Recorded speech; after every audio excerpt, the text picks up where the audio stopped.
This is Bikini. It is here that the military and scientific personnel of Joint Task Force 1 will conduct the tests with the atomic bomb. Only by unleashing the destructive force of atomic energy against an array of ships could the Navy determine the future ship design of modern naval sea power. The target orientation for Test Able was based on the directive of the Joint Chiefs of Staff.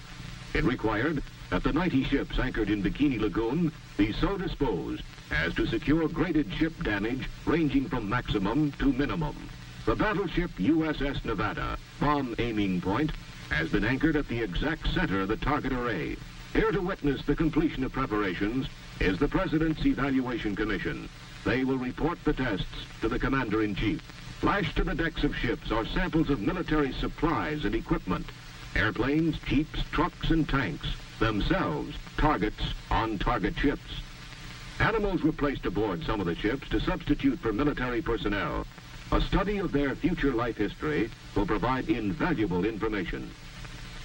Steel towers 75 feet high have been erected on Bikini Atoll. Within these structures will be housed the remotely controlled cameras and specially designed scientific instruments that will record the data resulting from the blast. Many types of special motion picture and still cameras were encased in huge lead vaults.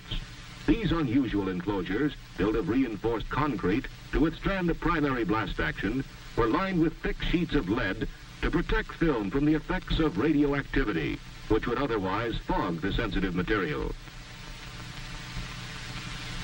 To further protect film from the effects of radiation, sliding lead panels built over the camera ports and designed to close automatically will seal the vaults, making radioactive penetration impossible.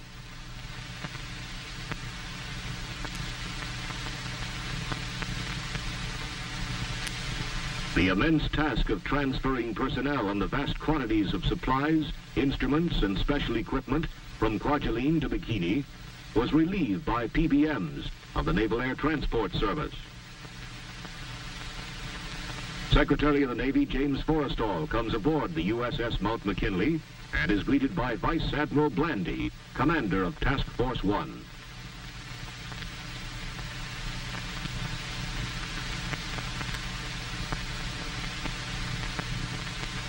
The Navy Secretary will be among observers witnessing the experiments.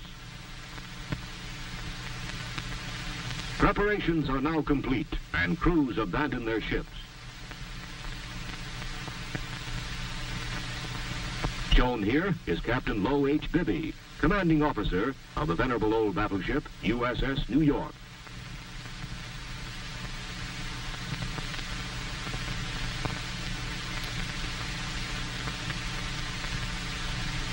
Everything is in readiness for the test-able experiment, and military and scientific personnel leave the target area.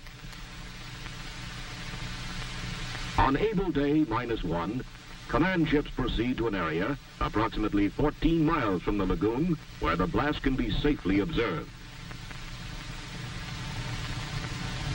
Dawn on Kwajalein, July 1st, 1946.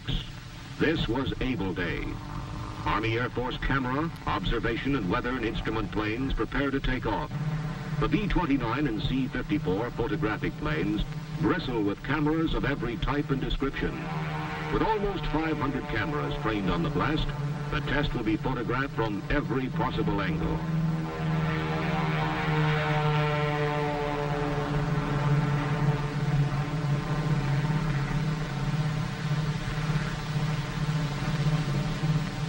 Poised on the loading ramp is the B-29 Dave's Dream, bomb-carrying aircraft.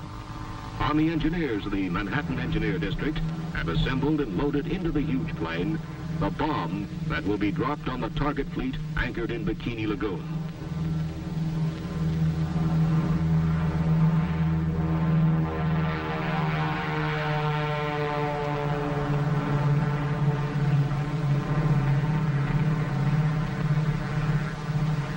With her escort of photographic and weather and instrument planes, Dave's Dream proceeds to the Bikini target.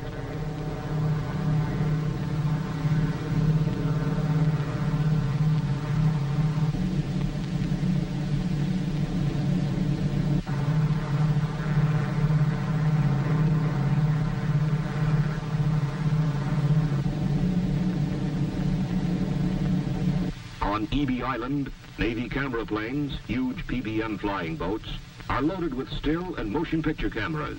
Accompanied by Air Force photo planes, these ships will circle the target, photographing the atomic explosion.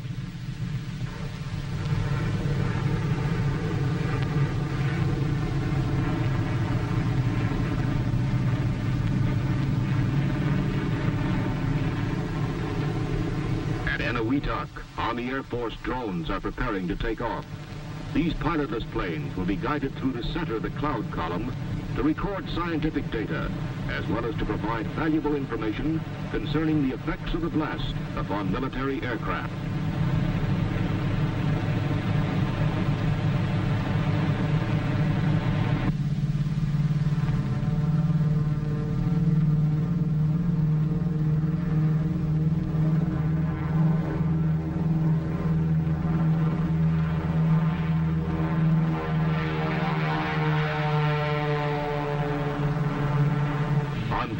USS Shangri-La at sea, Navy F-6F mother control planes are catapulted from the carrier's flight deck.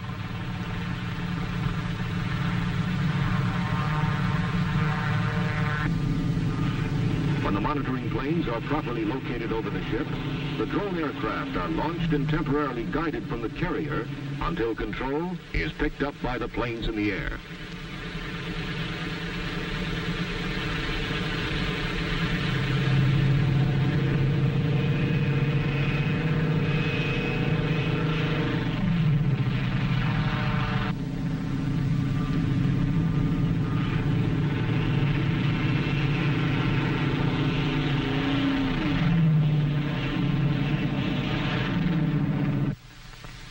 Everything is in readiness now, and history is in the making.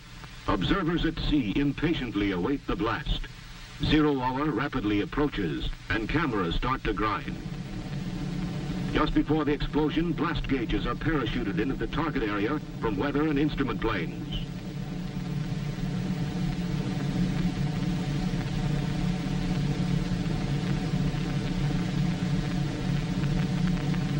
The bomber is over the target. The bomb is away. And 1 second to go.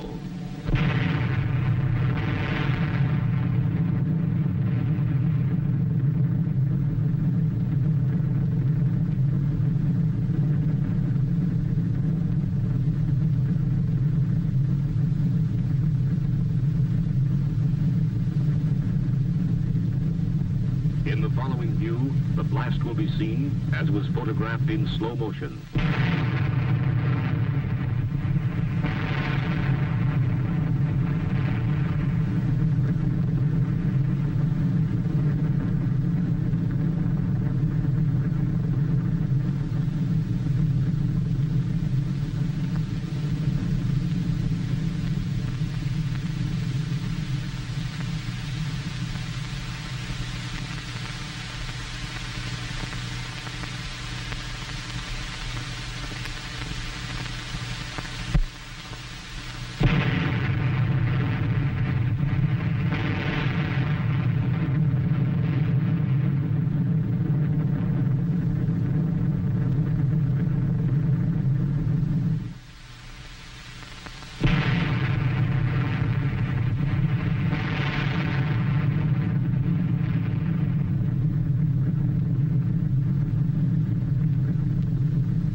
In this view of the blast recorded from a camera tower on Bikini, the suction caused by the explosion can be seen pulling the soot from the ship's stacks into the center of the rising column. The towering cloud column rose to a height of almost 8 miles.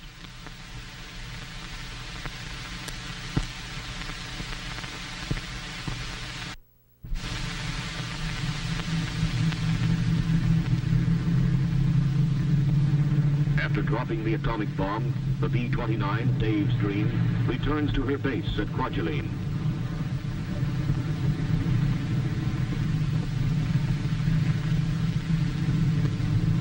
Not far behind are the Air Force photographic planes with a film record of one of the most amazing and spectacular events in the annals of history.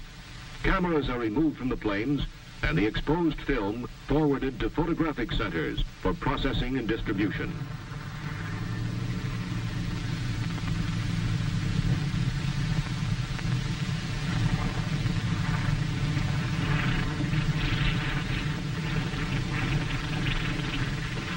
B-17 Air Force drones land at Eniwetok.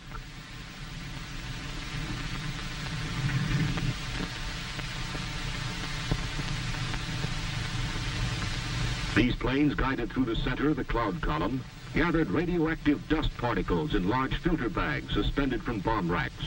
The deadly radioactive dust bags are removed and carried to laboratories for testing and analyzing.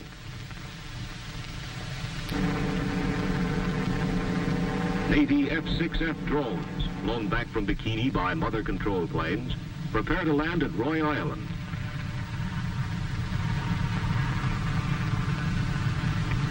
When the drones near the ground, air control is switched to the ground control officer at the edge of the flight strip, who lands the pilotless aircraft.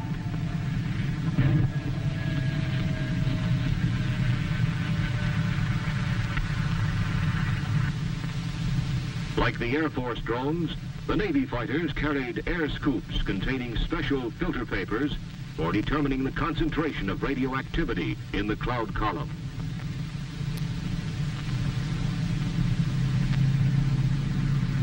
Crews removing the dangerously radioactive materials were carefully indoctrinated in the procedure of handling such objects in order to avoid lethal burns from the fission products, deadly gamma and beta rays.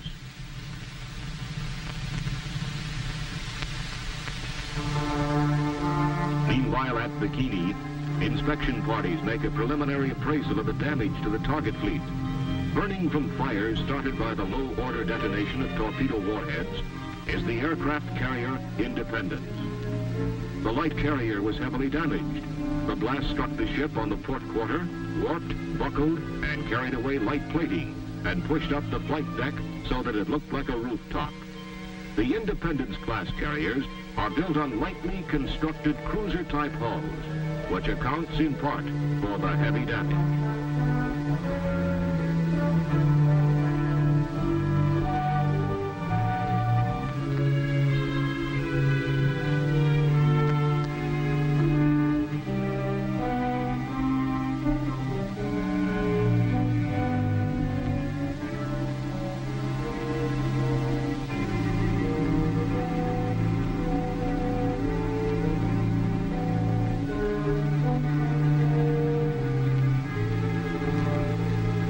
Aircraft carrier Saratoga was undamaged except for a small fire in supply stores.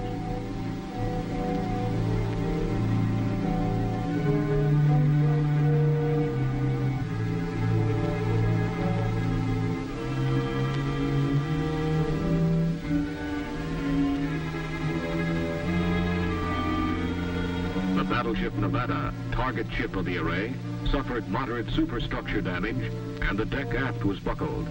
The paint on one side was scorched, but did not burn.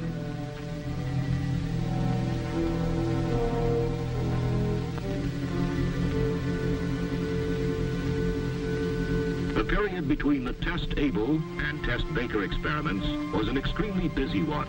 The immense task of making detailed and comprehensive inspections, recording data, and reorienting the entire target fleet for the underwater test was completed. During this time, Vice Admiral Blandy flew to Rongerik to see King Judah, ruler of Bikini. During the friendly visit, the Admiral presented King Judah with several gifts. At sea, aboard the aircraft carrier Sador, a naval photographic officer briefs the photographic plane pilots and lens experts who will photograph the Baker Day blast.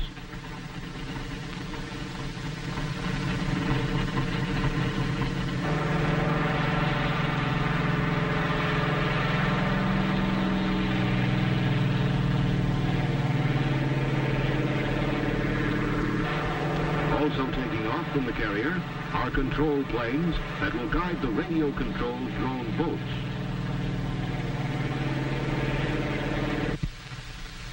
In Bikini Lagoon, radiological reconnaissance boats directed from low-flying aircraft will be used as safety patrol vessels. Immediately after the blast, these drone boats, equipped with special instruments to record radioactivity, will be guided through the target area to capture samples of water and air. Determining the concentration of deadly radioactive particles is of the utmost importance, since invisible gamma and beta rays kill without warning.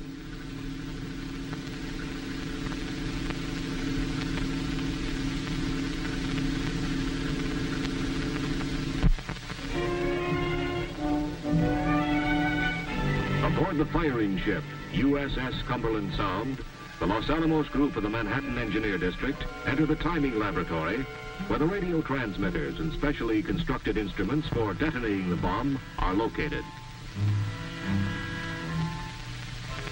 The timing laboratory scientists pass into the master control room. Dr. Marshall Holloway, leader of the Los Alamos group, unlocks and personally throws one of the master transmitter switches.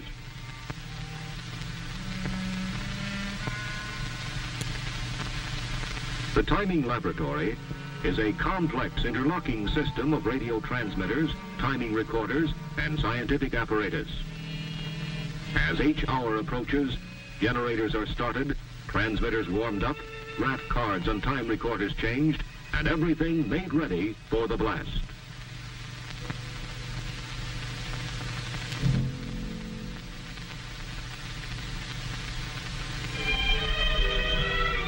Each hour, minus 2 minutes, is broadcast from the ship, and all hands stand by. Sitting at the central console switchboard with a microphone is Dr. Ernest Titterton, assistant to Dr. Holloway. As he announces H hour minus 30 seconds, Dr. Holloway throws the 30-second switch.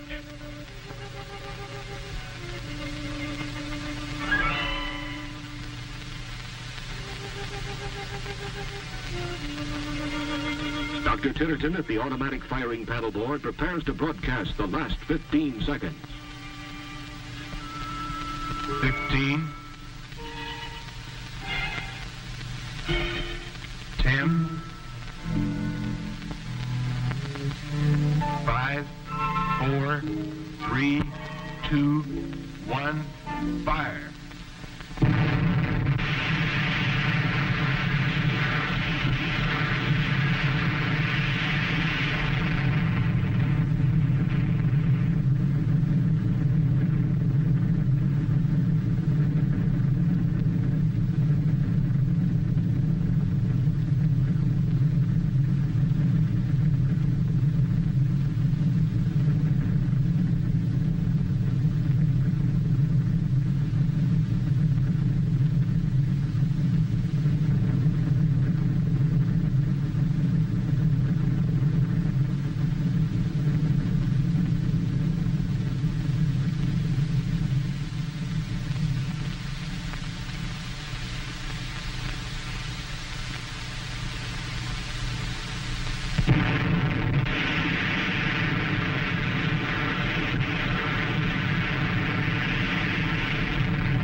Pictures of the descending water column show the expanding cloud of spray and fog at the base of the column moving outward and covering the ships in the target array.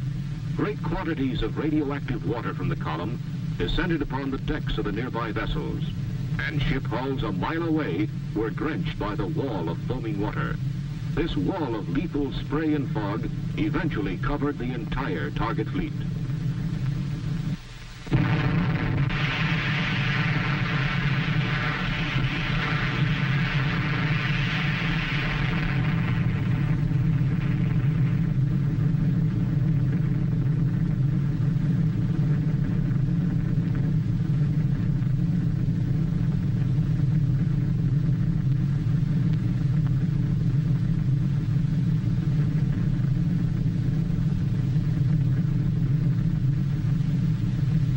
The next scene is a spectacular aerial view taken from directly over the blast.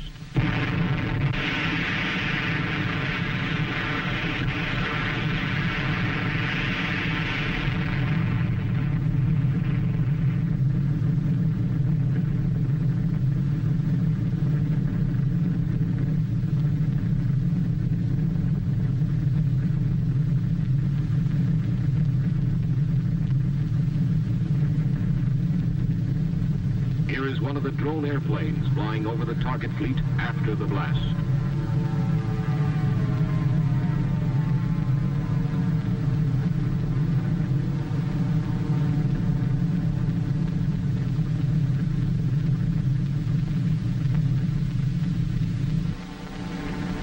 Photographic planes return from Bikini and land on their floating bases at sea.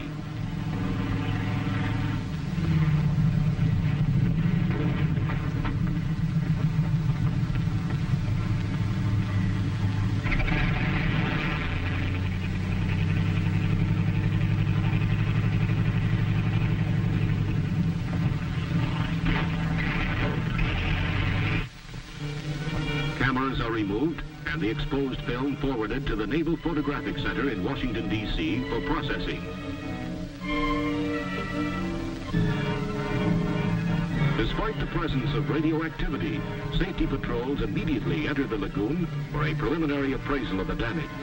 In an effort to reduce dangerous contamination, ships were sprayed with water and special chemicals so that inspection parties could board them.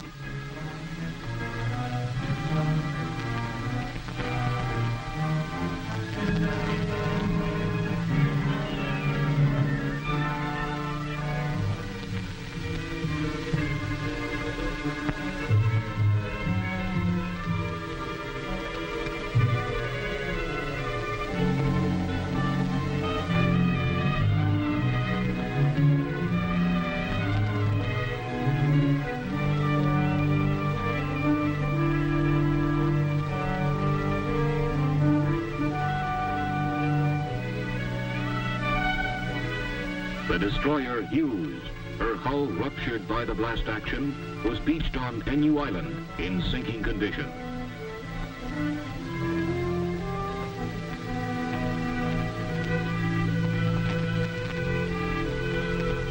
Admiral Blandy, General Kepner, and Admiral Parsons survey the damage in the target array.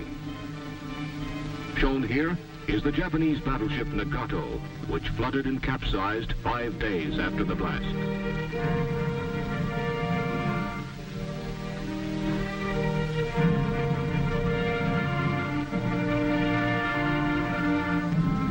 Seven and a half hours after the explosion, the aircraft carrier Saratoga, grand old fighting lady, sank as a result of heavy underwater hull damage. It must be remembered that the primary purpose of the Bikini experiments was to secure precise technical information which will be used to determine necessary changes in the design and construction of all military equipment and especially Navy vessels required to maintain your Navy at maximum effectiveness. We must be fully prepared to protect our national security promptly and effectively in the event that we are attacked. We must defend ourselves against this new and elemental force or be destroyed by it.